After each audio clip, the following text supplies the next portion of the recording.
Hello everybody. I'm making this video today because I'm going to review what five-finger retell is. Um, a lot of the reading lessons that you've been assigned are just reading stories and then trying to talk about what happened in that story. And I just want to make sure that nobody forgot about five-finger retell. It's such an awesome way to practice and remember all the parts of a story. So I printed off this little poster that I'm going to talk about with you guys, and then I'm going to send it to your parents, and you can look at it anytime you read a story. You can print it off and use it. And I'm also going to send you a blank one so that you can fill in the missing parts if you want to, as an extra activity to do. So let's talk about five-finger retell. All right, so we remember that we start with our pinky, and we are starting with the setting of a story. So let me show you this, okay? Right here is the setting. And so we see a picture of a house. And if you were here in front of me, I'd ask somebody to share what is the setting. Remember, the setting is where the story happens, okay? It can include the time of day. Did it happen in the morning, in the afternoon, at night? Maybe they tell you what time, like 9 o'clock in the morning or at lunchtime. So that's part of the setting. The setting is also where it's happening.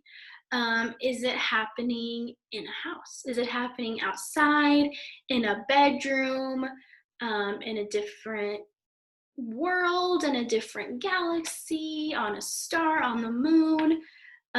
It can be all kinds of places. So remember, if a story is nonfiction, it's not fake. So the setting is going to be somewhere real and realistic that we could probably also go to. But if the story is fiction, the setting might be someplace completely silly that would not be a place we could actually go to in real life. So it can be the time of day and where the story is happening. It can also be something like the morning or night.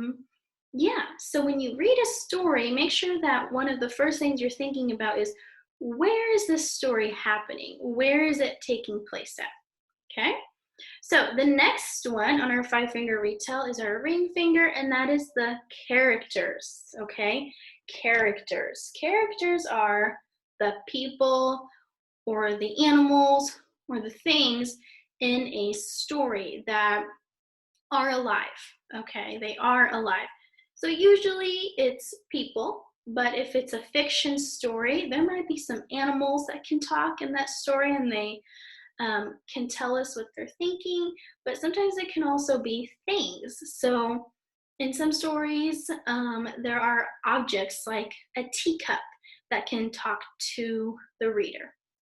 So you want to think about who are the characters in a story. So they might be little people, like little kids. They might be grown-ups, or dogs and cats are monsters. Yeah, so think about who is in the story that you are reading. And the next one is where our problem starts coming into our story. So a problem doesn't always have to be a bad thing in a story, but sometimes it is. It's something that needs to be fixed, right? So that is where we have this and the problem. And if you can see, he looks frustrated because there's something we need to fix. And so that usually comes in the middle of the story somewhere, or at the beginning. We find out there's something that's going on the characters are going to try to fix, okay? And then we get to our pointer finger, and that is where we have the events, okay? That's a tricky word, but all that means right here is the beginning, the middle, and the end. And that's something we've talked about a lot in our class, if you remember. What happens at the beginning of the story? Usually you find out the setting and the characters at the beginning of the story. What happens in the middle of the story? Okay, that is where we get our problem that comes up. And then what happens at the end of the story? And that's where we get the solution. So our last part, the solution. That's where our thumb is. And that is where, if you can see here, the little girl has a little thought bubble and has a light bulb. That is where the problem gets fixed, okay?